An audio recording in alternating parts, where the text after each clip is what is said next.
Hello, Applied Physics students. Here's your concept development practice page 8.1. And I'll try if we can get a little sharper. So this is about momentum. And remember that we have learned that momentum is inertia in motion. And the equation for momentum is that momentum equals mass times our velocity. So number 1, a moving car has momentum. If it moves twice as fast, its momentum is blank as much. So if I increase my speed by twice, my momentum will be twice as much as well. And that's because they are directly proportional, which means as one goes up, the other goes up. Number 2, two cars, one twice as heavy as the other, move down a hill at the same speed. Compared to the lighter car, the momentum of the heavier car is blank as much. So they have the same speed, okay? So their velocity is the same, but their mass is different. One car is twice as heavy. If we have twice as much mass, we're going to have twice as much momentum. So the momentum of the heavier car is twice as much. And again, that's because they're directly proportional. The recoil momentum of a cannon that kicks is blank the momentum of the cannonball it fires. Again, this is that law of conservation of momentum, which says your momentum before a collision is equal to your momentum after a collision. So the recoil of the cannon that kicks and the momentum of the cannonball it fires, those have to be equal, the same as,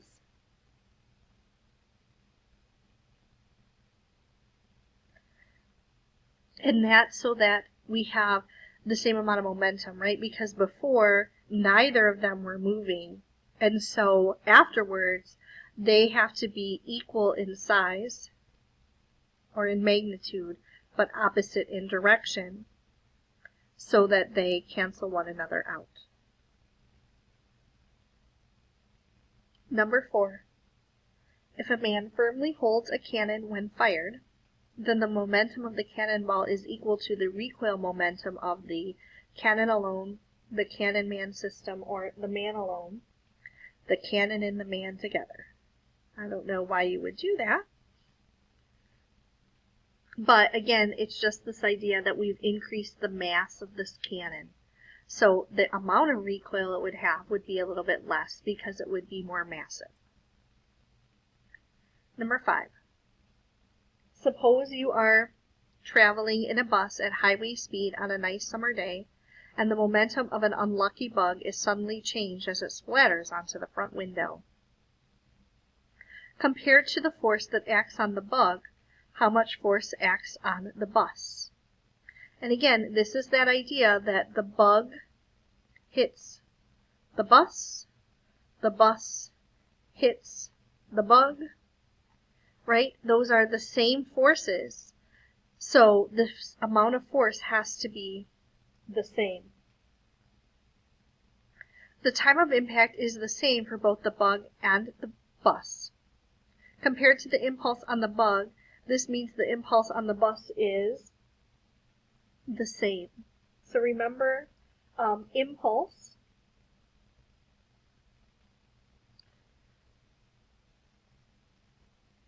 is equal to our force times our time interval. And so if the impulse is the same and the time of impact is the same, then the impulse has to be the same. So if force is the same, time interval is the same, then the impulse has to be the same as well. Letter C. although the momentum of the bus is very large compared to the momentum of the bug, the change in momentum of the bus compared to the change of momentum of the bug is the same, because impulse can also be defined as our change in momentum, which is our mass times our velocity. So if the impulse here for the bug and the bus is the same, that means the change in momentum also has to be the same. Which undergoes the greater acceleration? Okay. So remember, acceleration is our net force divided by our mass, right? The greater acceleration, the force is the same. The bus is very massive, so a big mass means a small acceleration. A small mass means a big acceleration. So the bug, with its small mass, is going to undergo a greater acceleration, which therefore suffers the greater damage. And of course, it's the bug.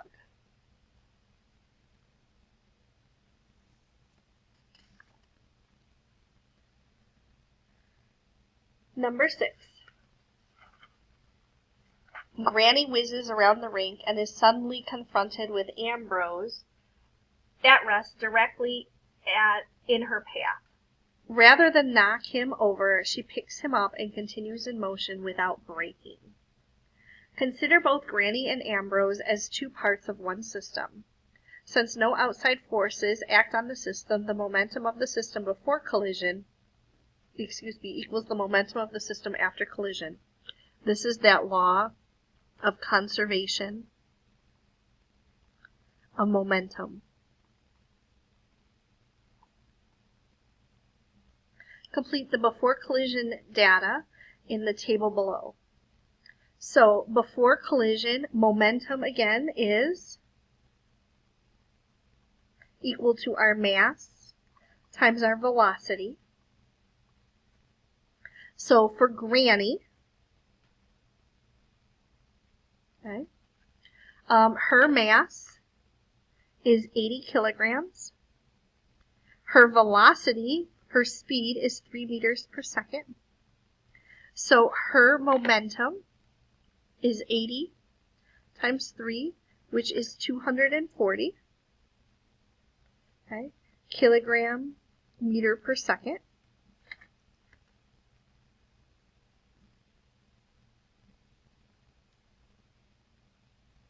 Now, for Ambrose,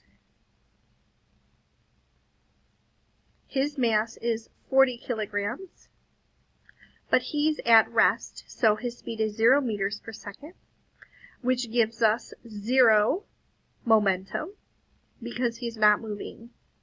So his momentum is 0 kilograms meter per second. So the total momentum before the collision, I would just add these two.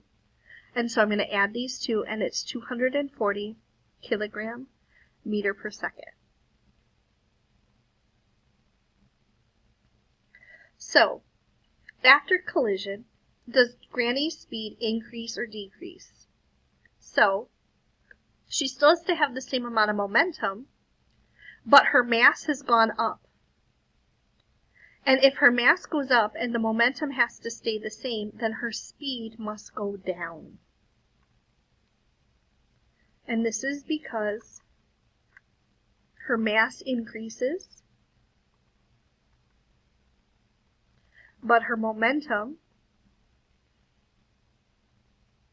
stays the same because of the law of the conservation of momentum. She can't have more momentum after than what they had total to begin with. After the collision, does Ambrose's speed increase or decrease? Well, he was at rest, right? And he got picked up. So his speed is going to increase. After the collision, what is the total mass of Granny and Ambrose? So Granny's mass was 80 kilograms.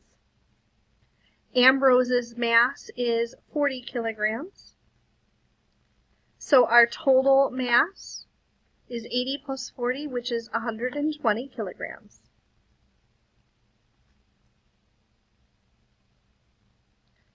After the collision, what is the total momentum of Granny and Ambrose? Again, because of the law of conservation of momentum,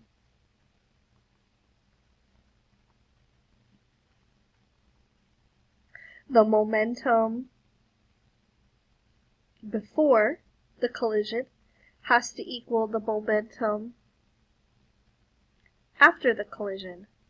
So the momentum before the collision was 240 kilogram meter per second. So after the collision, it also has to be 240 kilogram meter per second.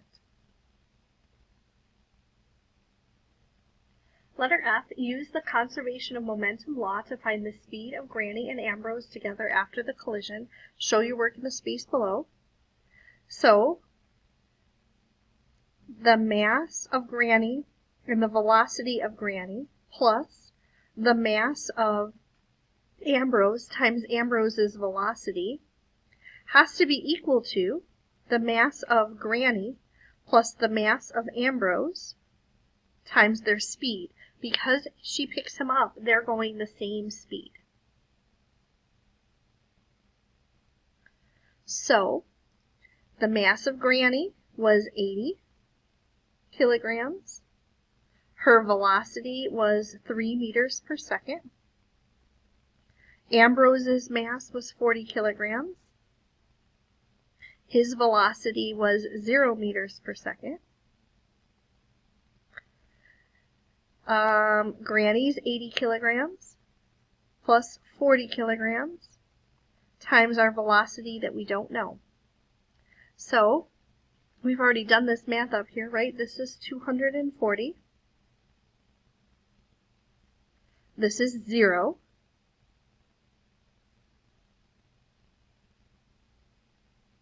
And this is 120 times our velocity. So, algebra-wise, I'm going to kind of ignore my units for a couple minutes. Okay. I have 240 equals 120 times my velocity. To get my velocity by itself, I have to divide both sides by the same. So my velocity is 240 divided by 120, which is 2. And my units on velocity should be meters per second. So the new speed that Granny and Ambrose move together is 2 meters per second. So that is that concept development practice page. Again, the important idea here on this page was this law of conservation of momentum, and that our momentum before our collision is equal to our momentum after our collision. Over here, it was this idea again that to calculate momentum, it's mass times velocity, and that our impulse is our change in momentum, and our impulse is our force times our time interval. So I hope that helps. Have a great day, and I will talk to you tomorrow.